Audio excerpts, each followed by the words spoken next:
ஒரு ஆணுக்குள் இருக்கும் தாய்மை என்ன? ஆண் தான் தாய். ஆண் தான் தாய்.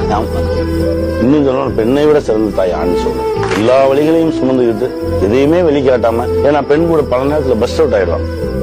நிறைய விஷயங்கள் சொல்லி காட்டிடுவாங்க. ஆனா எதையுமே சொல்லி காட்டாம எல்லா பிரச்சனையும் தூக்கி சுமந்துட்டு அலையிறான் அவன் தான். ஆனால் இப்ப இருக்க சமூகத்துல நிறைய வழிகளை சுமந்துக்கிட்டு ஒரு புள்ள ஆசைப்பட்டு ஒரு விஷயத்த கேட்டானா அதை வாங்கி கொடுக்க முடியாமல் எத்தனை தகப்பன் தவிச்சுக்கிட்டு இருக்கான் தெரியுமா?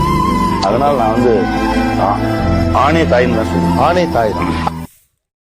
பணம் சம்பாதிப்பதுங்கிறது ரொம்ப எளிதுன்னு பெண்கள் நினைக்கிறாங்க. இந்த வேலைக்கு போறதுன்னா பெரிய வேலையா?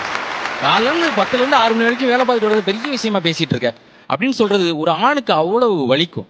என்ன காரணம்? இன்னைக்கு நீங்க மேட்ரிமோனியில போய் பாருங்க, சமூகத்துல போய் பாருங்க, நல்ல வேலையில் உள்ள, நல்ல வீடு உள்ள, சம்பாத்தியம் உள்ள அப்படிங்கிற செய்தி அப்படி வரும்போது அப்ப அது அவனுக்கு ஒரு மேண்டேட்டா மாறுது. அவங்க சொல்றாங்க, இப்ப நாங்களும் வேலைக்கு போக ஆரம்பிச்சிட்டோம், எங்களுக்கும் ஸ்ட்ரெஸ் இருக்கு. இப்பொழுதும் சொல்றேன், இந்த சமூகம் பெண்கள் வேலைக்கு போவதை பெருமையாகவும் ஆண்கள் வேலைக்கு போவதை கடமையாகவும்